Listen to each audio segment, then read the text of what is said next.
On a summer afternoon in 2017, Daniel Kepler filled his tank at 10:03 a.m., bought water, and phoned his sister to say he would be home by nightfall. Hours later, his car was found locked by the shoulder of Highway 77, radio still humming, windows fogged with condensation under the desert sun.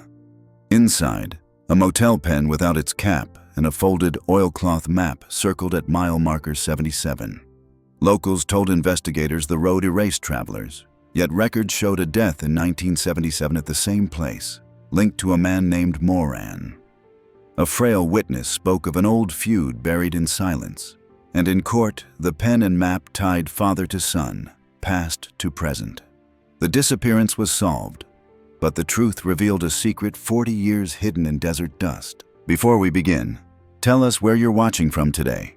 And if you want more stories like this, don't forget to subscribe. The desert in late June looked endless. A flat expanse, broken only by low ridges of rock and stands of stubborn sage. Heat shimmered above the asphalt of Highway 77, bending light until the road itself appeared to ripple. At 10:03 a.m., Daniel Kepler pulled into a service station outside Gallup. The station camera caught him refueling his sedan, wiping his hands on a rag from the trunk, then stepping inside to pay. He bought a bottle of water and a packet of peanuts, sliding a folded receipt into his wallet. Nothing about the stop drew attention. An ordinary traveler moving through a long stretch of desert. He phoned his younger sister, Rachel, while the pump ticked down its last gallon. The call was brief.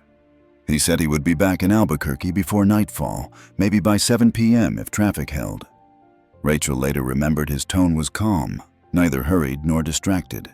He mentioned the sky was clear, the road empty, and that he would see her soon. By mid-afternoon, that promise dissolved. At 4 p.m., a passing driver noticed Daniel's sedan at the shoulder near mile marker 77. The vehicle looked intact, parked cleanly, as if the driver had stepped out for only a moment. But when deputies arrived, the details unsettled them. All 4 doors were locked from the outside. The keys were gone.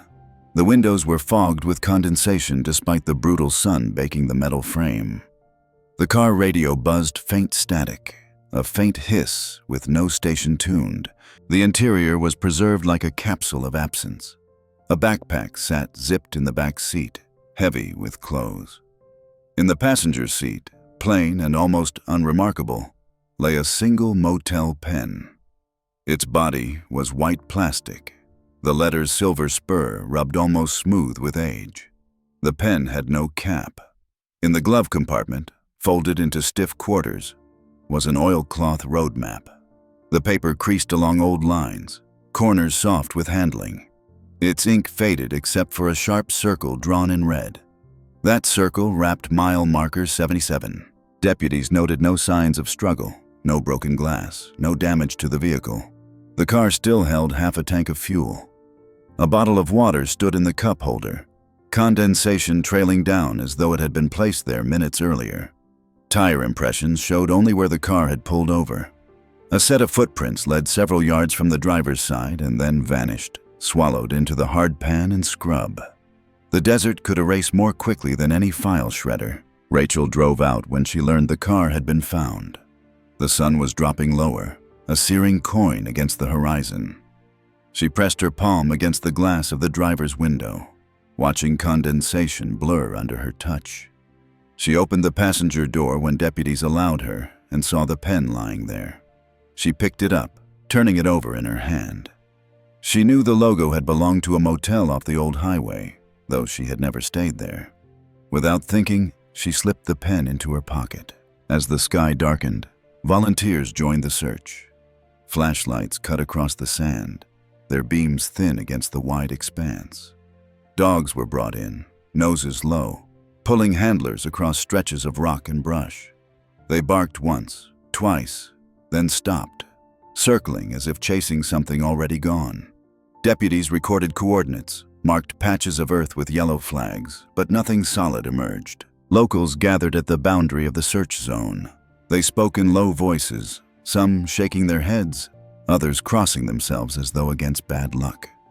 Among them stood Thomas Wibara, an elderly rancher whose skin was the color of sunburnt clay. He leaned on a cane carved from mesquite and told deputies this was not the first disappearance at mile 77. His words carried both weight and ambiguity. He said the road had swallowed others and that people in town called it cursed, though he gave no names, no dates. His testimony blurred between rumor and memory. Rachel listened. She wanted details, something to follow, but Ibarra only repeated that the desert kept what it wanted. He glanced once at the motel pen she held, then looked away, as if recognizing it. That night, floodlights illuminated the car. Deputies searched each inch, photographing the interior, logging the items inside. The pen and the map were bagged as evidence. The static of the radio finally cut when they turned the key from accessory to off. But the sense of intrusion remained. Rachel sat on the hood of the car while officers packed up. The motel pen rolled between her fingers, leaving a thin smear of blue across her palm. She stared at the glove compartment, now empty, and thought of the red circle inked on that map. She did not know yet that the name Silver Spur had appeared in a decades-old case file, tied to a man who died on the same stretch of highway in 1977. The desert cooled slightly, wind lifting across the scrub. Sand drifted against the tires. The road stretched on in both directions, silent, endless. In the last moments before the lights were cut, the map, still folded, still marked, shifted in the draft from the open evidence bag. The ink circle trembled, edges bleeding faintly under the weight of heat and air. The map quivered under the lamp, its red circles smearing like blood. The morning after Daniel's car was discovered, Rachel returned to the site before the search crews arrived. The highway was almost empty at that hour. The desert air was cooler, carrying a dry stillness that felt different from the night before. She parked her own car behind the one that had been Daniel's, now cordoned off with yellow tape fluttering in the wind. The sheriff's deputies had left tire marks in the dust. No one else lingered. Rachel stood by the vehicle, looking again at the details. The condensation had faded overnight, leaving streaks across the inside of the glass. The bottle of water remained in the cup holder, beads of moisture now dried into rings. She reached into her pocket and pulled out the motel pen. The words Silver Spur stared back at her, faint but legible. She thought about how out of place it seemed. Daniel rarely picked up pens from hotels. He wrote with his phone, his laptop. The object had weight not because of what it was, but because of what it suggested. Someone else had left it there. Deputies returned within the hour. A sergeant noted her presence but said nothing, simply asked her to step back as they reopened the vehicle. They cataloged the map again, this time photographing every crease.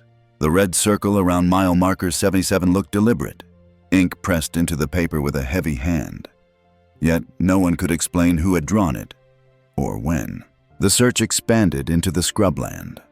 Volunteers formed a line, moving slowly across the landscape, flagging disturbances in the soil. Rachel joined them, scanning the ground for anything that might belong to her brother. The desert gave nothing. A plastic bag tangled in mesquite. A rusted soda can buried halfway in the sand. No footprints lasted more than a few yards. As the day stretched on, more locals arrived. Some brought water, others only stories. They spoke of engines cutting out, headlights flickering, radios filling with static when travelers crossed mile 77. The words passed from person to person. Rumor hardened into folklore. Rachel listened, not dismissing, but noting how easily belief overtook fact when answers were absent. In the afternoon, Thomas Ibarra returned. He leaned on his cane, hat pulled low. When Rachel asked him directly if he had seen anything unusual the day Daniel vanished, he paused long enough that she wondered if he had heard her. Then he said, "Your brother was not the first to stop here. This road keeps names." His words unsettled her. She pressed further, asking what he meant. He only nodded toward the wooden cross she had seen the night before, half buried in sand not far from the shoulder. Its paint had long since peeled away, leaving gray wood that looked ready to collapse. Rachel asked if it marked a grave. Ibarra said it marked a warning. Deputies eventually flagged the cross and logged its coordinates. The wood was weathered but had clearly been planted deliberately. its base dug into the earth. They photographed it, though no inscription remained. Rachel watched, feeling that the object and the pen in her pocket were connected, though the link remained hidden. That night, Rachel sat at her kitchen table with files spread around her. She had managed to request preliminary reports from the sheriff's office, paperwork left open because family were allowed access. The notes were sparse: vehicle secure, contents logged, footprints observed, subject missing. Yet, in the margin of one report, she saw a reference that caught her eye. A deputy had written possible connection, 1977 case file, Elias Moran. She searched the name online. Most results were brief. A man killed in a car crash on Highway 77, October 1977, pronounced dead at the scene. But one old newspaper clipping contained a photograph of the wreck. In the corner of the frame, just beyond the twisted car, stood the same kind of wooden cross. Rachel printed the article, laying it beside the pen. She drew the connection in her own mind. Her brother had vanished at mile 77, and decades before, another man had died there, both connected by this stretch of road, and perhaps by something more. She could not sleep. At midnight, she drove back out, parking by the tape once more. She sat in silence, headlights off, watching the road. The desert hummed with cicadas, the wind carrying sand across the asphalt. In the stillness, she thought she heard the faint hiss of a radio. She checked her car, silent. The sound seemed to bleed from the road itself. Rachel gripped the pen tighter. She had grown up hearing fragments of family history, but Moran's name had never been spoken. The clipping suggested he had lived in Gallup, not far from where her father once worked. She wondered why her brother had been asking about him in the days before he vanished. The desert gave no answers, only silence. She left just before dawn, headlights cutting through dust. In her rearview mirror, the wooden cross stood faint against the horizon, half swallowed by sand. The cross leaned in the wind, its shadow long across the asphalt. The third day without Daniel blurred into heat and exhaustion. Search teams stretched further from the highway, dragging lines of tape across open terrain and working in grids. Helicopters circled overhead, their rotors scattering sand into ghostly spirals. Every angle of the desert looked the same: yellow scrub, red dirt, a horizon without landmarks. Deputies called in notes, flagged disturbed patches of soil, but every lead faded. Rachel kept close to the investigators. She had learned to ask questions quickly before deputies shifted their attention. That afternoon, one of them brought her a still image from a nearby rest stop's surveillance camera. The grainy frame showed Daniel standing at the counter, a bottle of water in his hand. Just behind him, blurred in the corner, was a tall man with silver hair, leaning against the vending machine. His face was turned away, but his outline was distinct. The footage captured no words exchanged, but Rachel felt certain her brother had spoken to him. The timestamp read 11:45 a.m., less than 5 hours before the car was found abandoned. Rachel printed the image and taped it beside the article on Elias Moran at her kitchen wall. Above both, she pinned the receipt from Daniel's gas station purchase. Her table became a kind of evidence board, the motel pen laid across the top like a marker connecting each fragment. That evening, she met with Wibara again. He sat outside a small diner, drinking black coffee that cooled too quickly in the desert wind. When Rachel showed him the still frame, he leaned close. His eyes narrowed, and he said softly, "That man looks like Moran's brother, but he died long ago." Rachel pressed for details. Ibarra hesitated, then said Moran had not been alone in 1977. He had been driving with someone else before the crash, though the second man's name had never appeared in the reports. Rachel asked why. Ibarra stirred his coffee slowly, the spoon clinking against the cup. "Some names get left out on purpose," he answered. The sheriff's office had little patience for folklore. One deputy told Rachel that people loved to graft legends onto unexplained cases. Mile 77 had seen accidents before, nothing unusual about that. But Rachel could not ignore the repetition of details: the cross, the motel name, the map. They were threads woven too neatly across decades. At home, Rachel unfolded the oilcloth map again. The circle drawn around mile 77 was thick. The ink pressed hard enough to leave an indentation through several layers. She smoothed the creases and noticed faint smudges in the margin, what looked like handwriting blurred by time. Under a lamp, the letters formed fragments. Ask him. Octio 2. She copied them onto paper, recognizing the date as the same one tied to Moran's crash. Her father stopped by the following day, carrying groceries as though routine could disguise unease. He avoided looking at the spread of papers across her table. When Rachel asked him directly about Moran, his expression tightened. "That was a long time ago," he said. "Nothing to do with your brother." Rachel pressed harder. Had Daniel asked him about Moran? Her father turned away, muttering that Daniel liked chasing stories. He warned her not to stir up old matters, then left without touching the food he had brought. That night, Rachel walked the stretch of highway herself. She carried a flashlight, the motel pen in her pocket. Cars passed occasionally, their headlights briefly cutting the dark, but most of the time she was alone with the sound of wind scraping across metal road signs. She reached the wooden cross, leaning further now under its own decay. She brushed sand from its base and saw faint scratches carved into the wood, initials perhaps, though half erased. Her light caught something metallic half buried nearby. She knelt and uncovered a rusted key ring. The keys were too corroded to read, but the shape suggested they belonged to a car of the late 1970s. She bagged them in a plastic pouch and carried them home, unsure if she had found coincidence or connection. She phoned the sheriff the next morning. Deputies collected the keys but made no promises. One mentioned offhand that the department's archives from 1977 were incomplete, boxes misplaced or redacted when storage was moved. Rachel felt the silence between words, as though certain files had been kept out of reach by design. The community's unease grew. At the diner, two women whispered that Daniel's disappearance was punishment for stirring up old ghosts. Another said her uncle once warned never to stop at mile 77 after dark. Folklore thickened around her brother's absence, and each version seemed to erase his name further.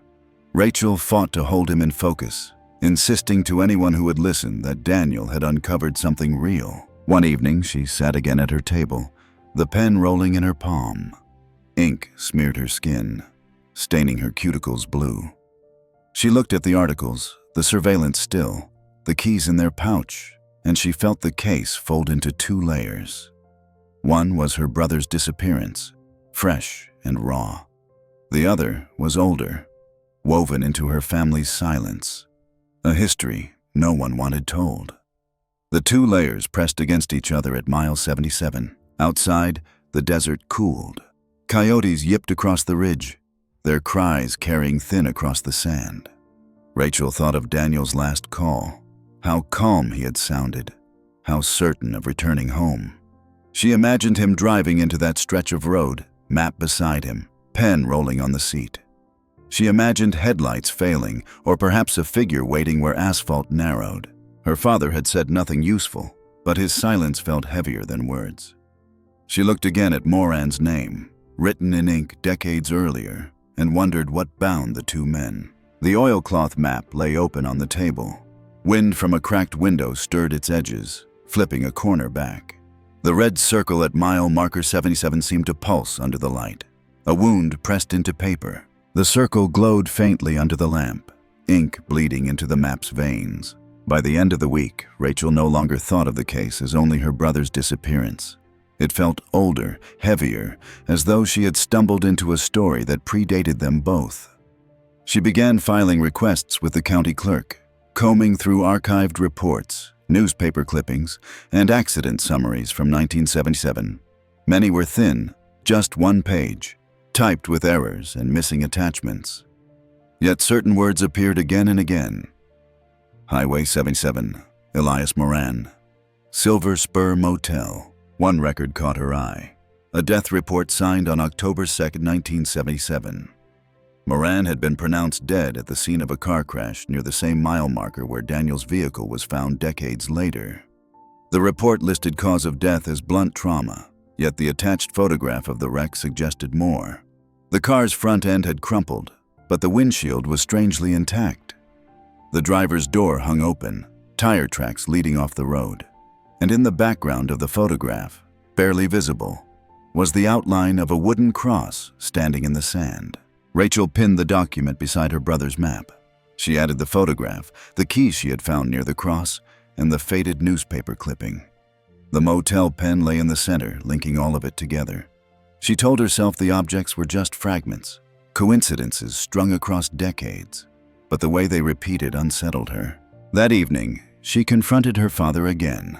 He was seated in the living room, the television muted. Rachel placed the photograph in front of him. "You knew him, didn't you?" she asked. Her father's jaw tightened. He did not look at the image. "Elias Moran was no friend of mine," he said flatly. "You were in Gallup in 1977, Rachel pressed. "Daniel was asking about him before he vanished. Why?" Her father stood abruptly, pushing the photograph back toward her. "Leave it alone," he said, his voice low. "Nothing good comes from stirring the past." Rachel felt anger rise, but also fear. His reaction confirmed more than it denied. Daniel had clearly unearthed something their father wanted left buried. Later that night, Rachel returned to the highway. The air was cool, the moon a thin slice over the desert. She parked near the search boundary and walked out toward the cross. Her flashlight beam caught the grain of the wood, gray and splintered. At its base, she found fresh tracks, boot prints pressed into the sand within the last day. She measured them against her own shoe. They were larger, heavier, pointing not toward the road, but deeper into the scrub. She called out once, her voice swallowed by the wind. No answer came, but the presence lingered, as if someone had been there, watching. She marked the prints with small stones before retreating to her car. The following morning, she took the discovery to deputies. They logged the coordinates, photographed the tracks, but offered no theories. When she asked about the 1977 case, one officer admitted quietly that the file had never been complete. Some pages were lost when records were transferred. Others were sealed for reasons no one could explain. Rachel turned instead to Ibarra. She found him near his small ranch, mending a fence with slow, deliberate movements. She held the photograph of Moran's crash in front of him. His eyes flicked over the image, then closed briefly as though remembering. "Your father and Moran," Ibarra said. "They argued over land. Everyone knew it. Moran wanted to expose something about the highway project. Your father told him to keep quiet. Weeks later, Moran was dead." Rachel asked if her father had been involved. Ibarra only shrugged. "Some stories are better told by those who live them, but those men carried secrets. Secrets don't die easy." The shadow of ambiguity hung over his words. He seemed part witness, part storyteller, straddling the line between rumor and fact. Rachel noted every detail, though none of it could be proven yet. At home, she spread the map again. Her eyes lingered on the circle around mile 77. She noticed small punctures along the fold, tiny dots of ink where the pen had pressed through too firmly. She ran her finger along them and realized they aligned with numbers in the legend. They matched coordinates, perhaps marked deliberately. She copied them onto paper. The points led slightly south of the highway, into desert land once listed under Moran's name. Rachel felt the connection lock into place. Daniel had been following Moran's path, using the same kind of pen, the same map. He had stumbled into the same story their father wanted to erase. That night she dreamed of headlights flickering on a dark road, a pen rolling across the seat, a map trembling in the draft of an open window. She woke before dawn, the motel pen still in her hand, ink staining her skin. At sunrise, she drove again to mile 77. The cross leaned against the horizon, its shadow stretching long across the asphalt. She walked to the spot where the boot prints had been. Wind had softened them, but faint impressions remained. She followed them into the scrub. After several minutes, her foot struck something buried. She crouched, brushed away sand, and uncovered a shard of glass, thick and curved. It looked like part of a windshield, weathered by decades, yet still intact. She held it up. The desert light caught its edge, gleaming like a blade. The shard glimmered in her hand, reflecting the empty road behind her. Rachel carried the shard of windshield into the sheriff's office the next morning. The deputy at the desk glanced at it, unimpressed, but logged it with a number and placed it into an evidence bag. He told her that the desert was full of wreckage from old crashes, pieces of cars scattered by time and sand. Rachel insisted the shard had been found near the same boot prints, in the same zone where her brother's car had been left. He wrote her statement down, then set the bag aside on a shelf crowded with other artifacts. At home, she laid the motel pen beside her notes. The pen had stained her fingers again, the ink bleeding even though the cartridge should have been dry. She pressed it against paper, and faint blue lines appeared. The thought disturbed her. The ink seemed inexhaustible, as though determined to leave a mark. She began sketching connections, drawing a timeline between 1977 and 2017. Moran's death on one end, Daniel's disappearance on the other, and between them, the name of her father. That evening, she confronted him once more. She placed the shard of glass and the photograph of Moran's wreck on the table. Daniel was asking about this, she said. He wanted to know what really happened. Her father's eyes lingered on the shard, then moved away. His face hardened. You don't know what you're talking about. You were there, Rachel said quietly. Weren't you? For a long moment, he did not answer. Then, with a tone more weary than angry, he said, Some things are better left where they are. He stood, knocking the photograph aside, and walked out of the room. Rachel gathered the scattered pages, staring at the image of the wreck. The cross in the background loomed larger each time she looked. She wondered if it had been placed for Moran, or for something older still. She drove that night to the Silver Spur Motel, the name etched on the pen. The building stood on the edge of Gallup, half abandoned, its neon sign dark, windows boarded. But room 12 remained intact, the door padlocked. She walked the perimeter, her flashlight grazing broken shingles and weeds pushing through cracked pavement. The motel office was empty, but through the dust-streaked glass, she saw old guest ledgers scattered on a desk. Breaking in would have risked arrest, so she left. But the image burned into her mind.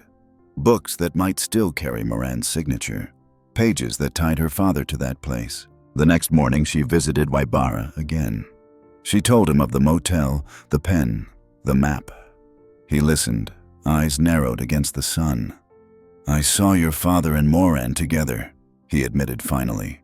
They were arguing about land, about money, about something under the highway.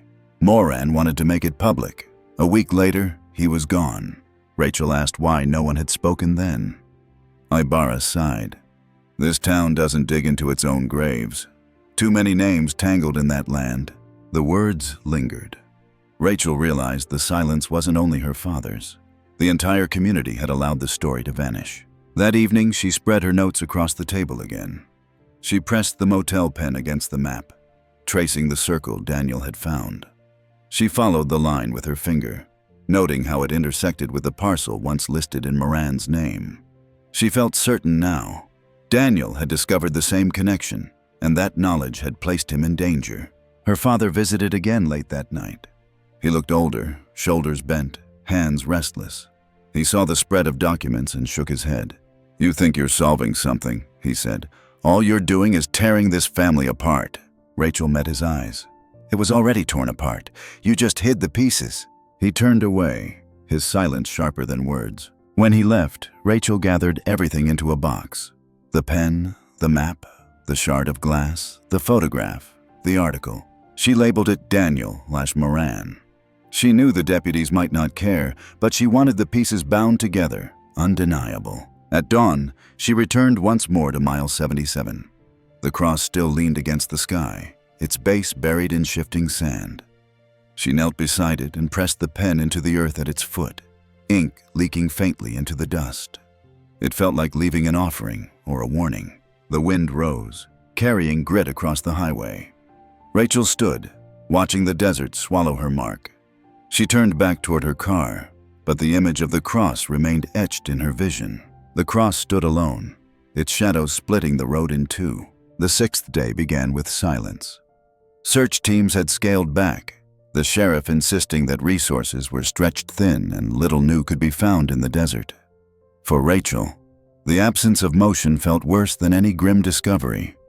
She returned again to mile 77, unwilling to let the place lie untouched.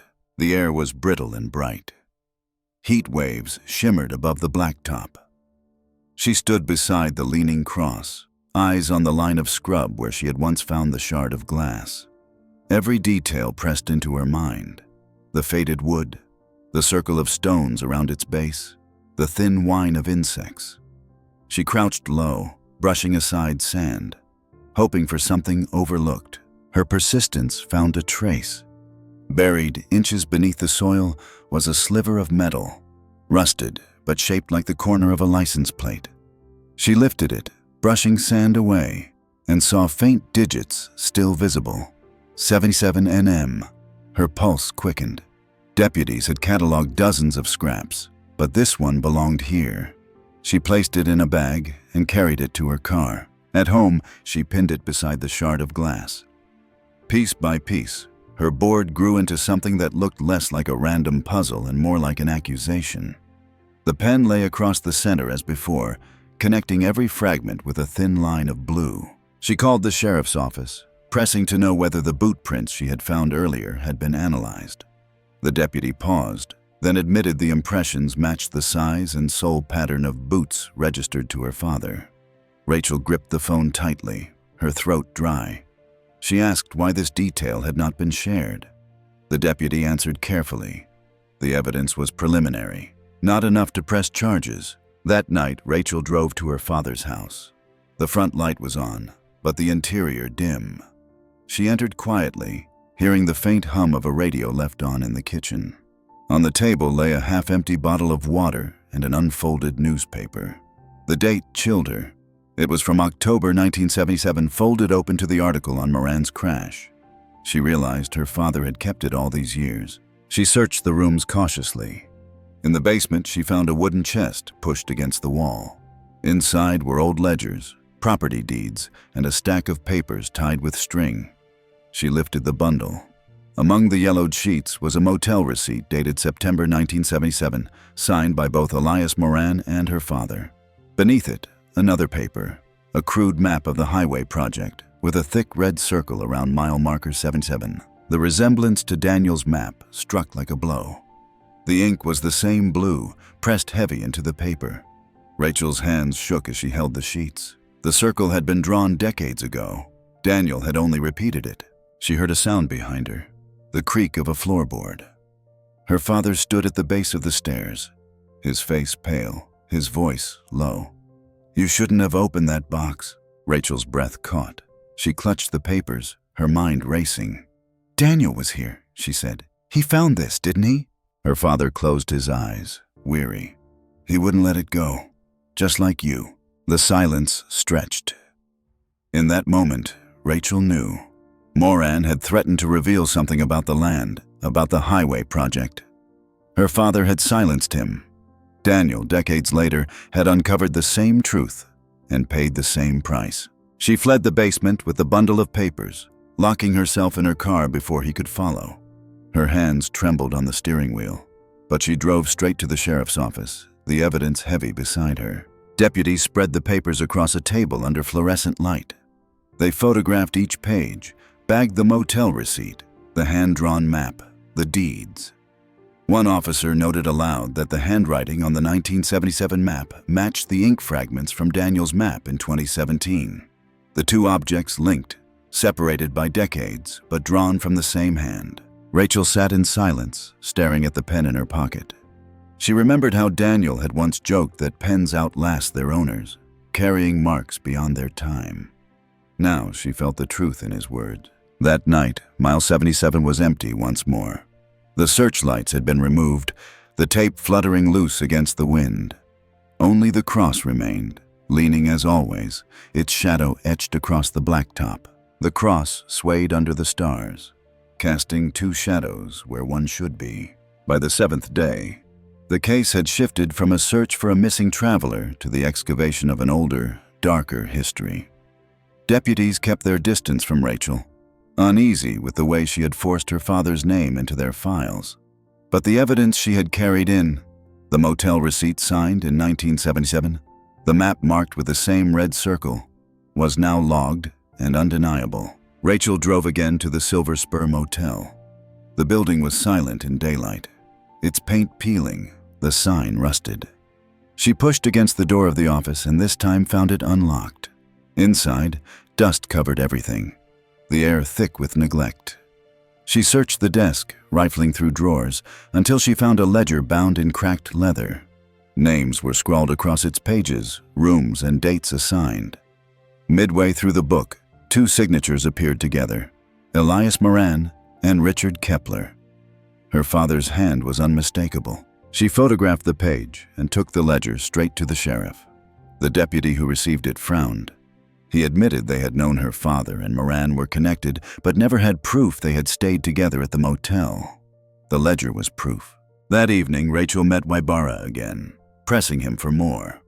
He admitted that in 1977, there had been talk of land along Highway 66, the old designation of 77, being bought cheap after an accident forced owners to sell. Moran, he said, had wanted to testify, to reveal names tied to the deal. "Your father told him to stay silent," Ibarra whispered. "He didn't." Rachel asked if her father had killed him. Ibarra looked away. "I don't say that. I say Moran never made it home." His words, as always, blurred fact and folklore, leaving Rachel with more dread than clarity. She drove home under a setting sun, headlights stabbing the road. Her board of evidence greeted her in the kitchen: shards, receipts, maps, photographs. The motel pen still lying across the center. She picked it up and tapped it against the map. Ink seeped out, blotting the page where the circle had been drawn. She pulled her hand away as though burned. That night she dreamt again of Daniel. In her mind he was walking along the road, the cross looming ahead, the pen slipping from his hand into the dust. She woke with sweat dampening her skin, the pen actually on her pillow, though she had left it in the kitchen. She did not remember carrying it upstairs. The next day, the sheriff called her in. The boot print casts had been analyzed. They matched her father's boots exactly, size and sole pattern. Confronted with this, the deputies began drafting a warrant. Rachel felt her chest tighten, relief and grief intertwined. It was proof, but proof of what she did not want confirmed. That evening, she sat across from her father in his living room. He did not deny it anymore. "Moran was going to ruin everything," he said, his voice cracked with age. "He would have taken the land, destroyed what we built. I warned him. That night on the road, he swerved, and I didn't stop to help." Rachel's hands shook. "And Daniel?" Her father closed his eyes. "He found what you found. He asked too many questions. I tried to talk him down. We argued at mile 77. He walked into the desert and I didn't follow." Silence filled the room. Rachel wanted to scream, but the words lodged in her throat. Her father's confession was not of violence done with his hands, but of silence and abandonment, as damning as any act. She recorded his words. She placed the tape in her pocket and drove straight to the sheriff. That night, officers arrived at her father's home. Neighbors watched from porches as he was led out in handcuffs, head lowered, the desert wind tugging at his jacket. Rachel stood at the end of the street, the motel pen clenched in her hand. Back at mile 77, the cross leaned as always, but the road felt altered. The silence there was no longer absence, but the weight of truths exposed.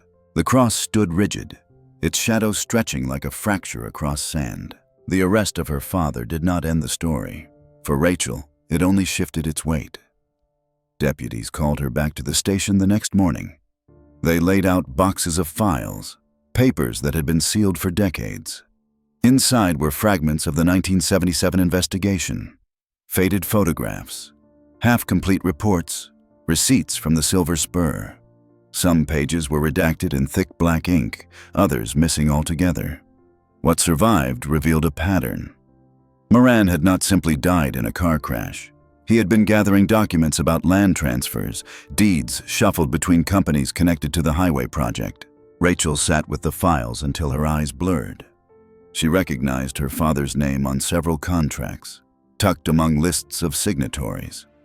The signatures linked him not only to Moran, but to the very ground where mile 77 now ran. Moran had known the land carried value. He had threatened to testify, and weeks later, he was dead. She left the sheriff's office with photocopies in her bag, walking out into a bright noon sun. The motel pen weighed in her pocket. She clicked it once, almost unconsciously, then shoved it back into the fabric as if silencing it.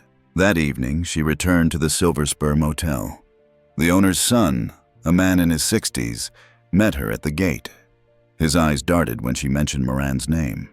"People said he checked in and never checked out," the man muttered. He pointed to room 12, boarded tight. "Your father came here too." They argued. "My father told me never to ask why." Rachel walked the corridor, the boards creaking underfoot. The air smelled of mildew, plaster peeling from the walls. She pressed her palm to the door of room 12, cold under the setting sun. She imagined Daniel standing here, map in his hand, tracing Moran's last steps. Inside the abandoned office, the ledger still sat open where she had left it. She turned pages carefully, looking for overlooked details. Near the bottom of the sheet with Moran's signature, faint pencil notes appeared. Octave 2, meeting. No names followed. She photographed the page, feeling again the shadow of a meeting that had never been reported. Back home, Rachel placed the copies beside Daniel's belongings. She arranged them into a timeline. Moran's argument, the crash, the sealed files, her father's land claims. At the end, Daniel's disappearance. She stared at the pattern until the hour grew late. When sleep came, it brought the same image. Headlights on an empty road, the map shaking in the wind, the pen rolling across the seat. She woke to find the pen again in her hand, though she had left it on the table. The following morning, prosecutors visited her. They told her the case would go to trial. The motel pen and the oilcloth map would be exhibits, along with the motel ledger and her father's taped admission. The land records would show motive. The boot prints would show presence. It was enough to move forward. Rachel listened quietly. Part of her wanted closure. Part of her feared what closure meant. Her father would be tried for concealment, for obstruction, perhaps even for his role in Moran's death. But the deeper crime, the silence that had erased Daniel, remained beyond reach. That night, she drove once more to mile 77. The road was deserted. Stars burned sharp above, the desert air cool and thin. She parked by the leaning cross and stepped out. The wood was worn further, its surface scarred by wind. She set the motel pen at its base again, pressing it into the sand. This time, she left it there, inkless and quiet. She stood until the sky began to pale.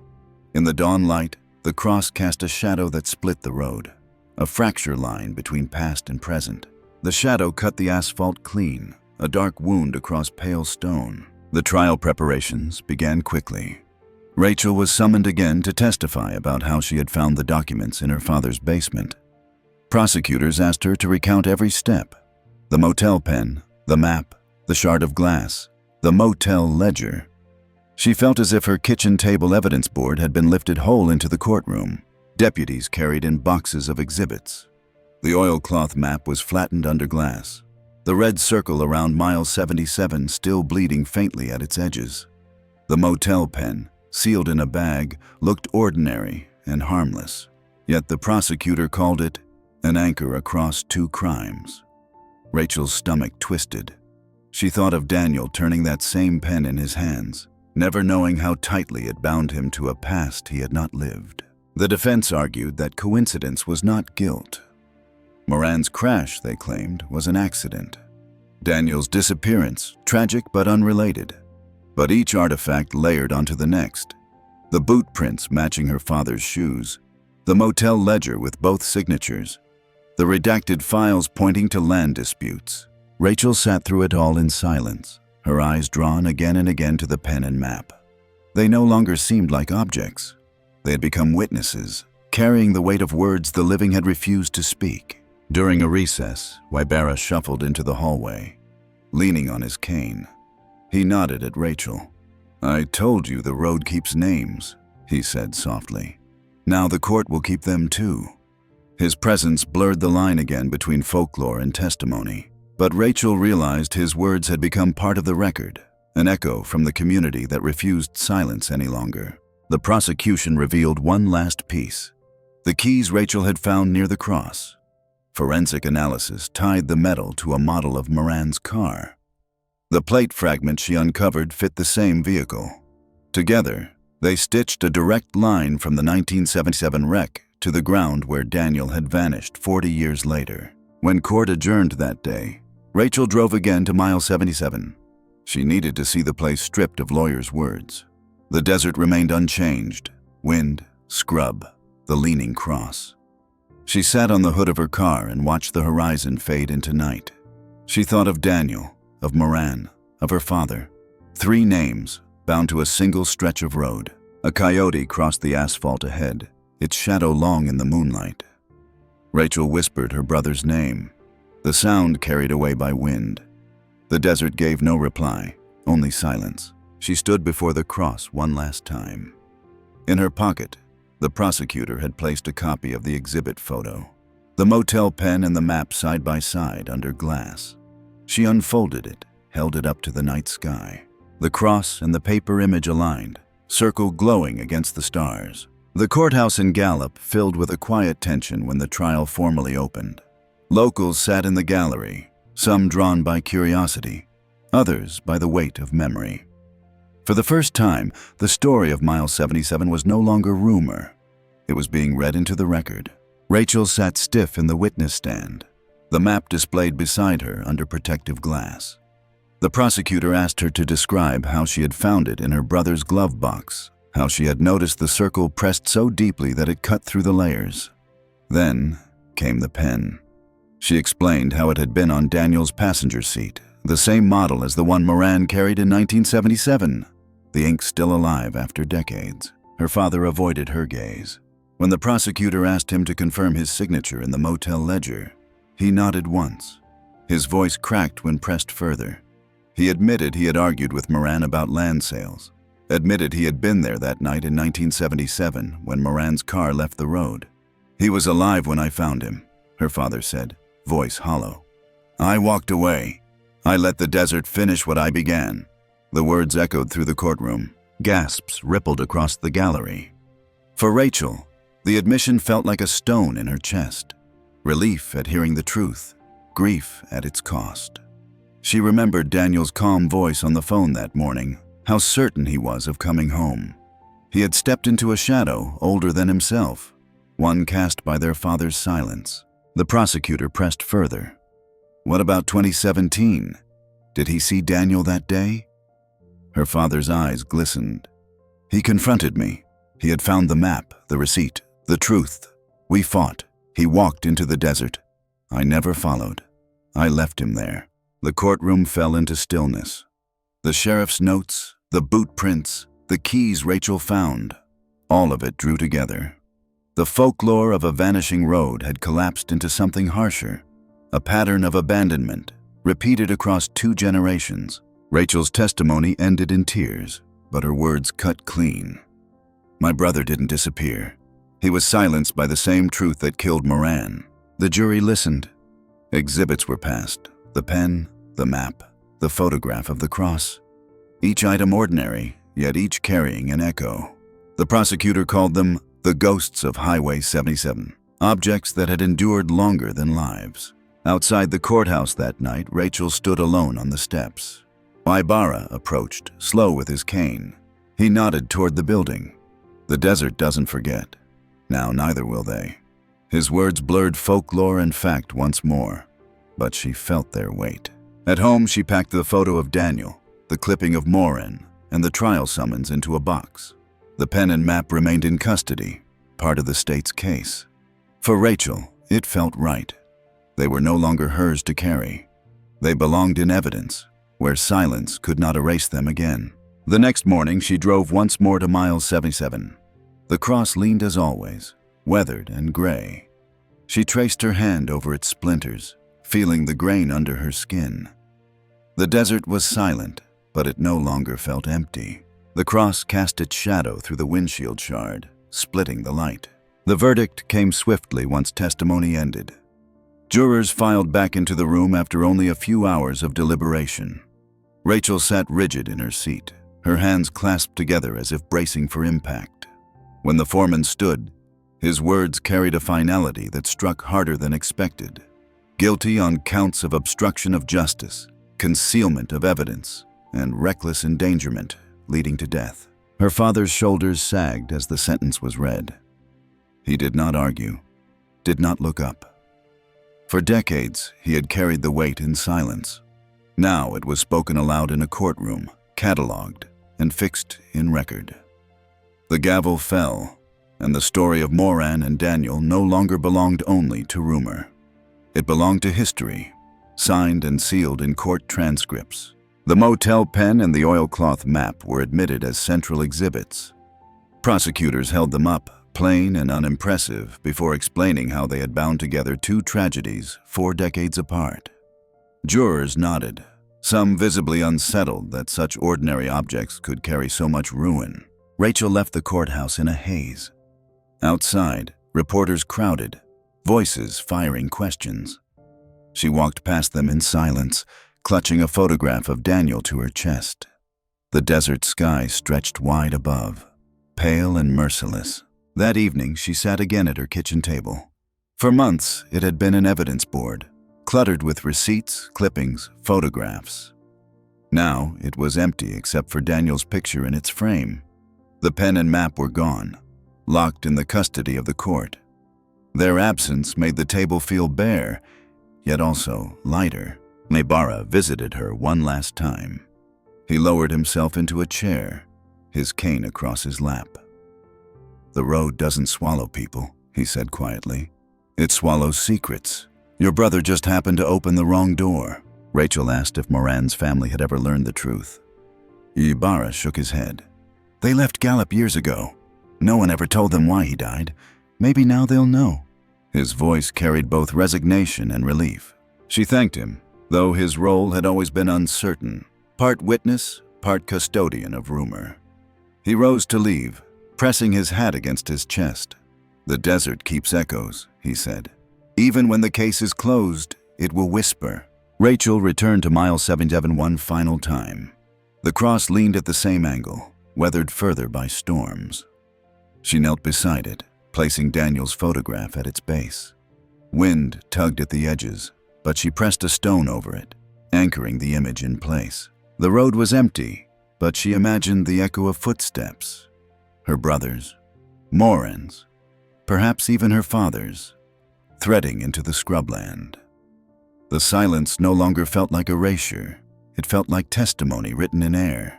As night fell, headlights swept briefly over the cross.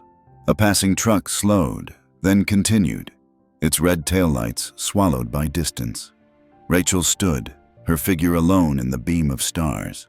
The cross flickered in passing headlights, shadow etched deeper than the road itself. The sentencing came 2 weeks later in a packed courtroom. Rachel sat in the front row, eyes fixed on the exhibits displayed before the judge. The oilcloth map sealed under glass, the Silver Spur motel pen in its evidence bag, the photographs of mile 77. They looked ordinary, even forgettable, yet they had become the anchors of the case, objects that bound a father to a son, a present disappearance to a past crime. Her father stood to speak before the sentence. His voice was unsteady, stripped of the defiance he once carried. He admitted again that Moran had threatened to expose the land deal in 1977, that he had chosen silence over truth, and that he had abandoned his own son 40 years later when history repeated itself. He called it cowardice, not malice. The judge listened in silence, then handed down a prison term measured not only in years, but in the public acknowledgement of guilt. Rachel felt neither triumph nor relief. The truth was written into law, but her brother remained gone. She walked from the courthouse into a desert afternoon, heat pressing down, the sky too wide to hold. Reporters swarmed with questions she would not answer. Closure was a word that felt hollow. What had been resolved was only the lie. Weeks passed. The search for Daniel ended without a body. The official record listed him as presumed deceased, case tied to his father's conviction. Rachel visited mile 77 alone. The cross leaned as always, weathered nearly to collapse. She pressed her hand against it and closed her eyes. In the silence, she could almost hear the faint hiss of static, like the radio from Daniel's car still humming across the years. She placed a copy of the court transcript beneath the stones at the cross's base. Pages fluttered in the wind, stamped with exhibits that bore her brother's name. She whispered that he had not vanished, that his story had been carried into the open, even if the desert still kept him. As she turned to leave, the road stretched flat before her, an unbroken line cutting into the horizon. For the first time, it felt less like a curse and more like a record, the mile markers standing as both wound and witness. In Gallup, the Silver Spur Motel was demolished. The land was sold, the ledger filed in archives, but the pen and map remained in the custody of the court, exhibits stored in a locked cabinet. They were evidence, yes, but also echoes. Rachel knew that someday the cross at mile 77 would fall, swallowed by sand. Yet the documents, the testimony, the trial, they would remain. The story had moved from whispers to record, from folklore to law. That was the only kind of justice left. In the evidence vault, the map lay still, red circle bleeding forever.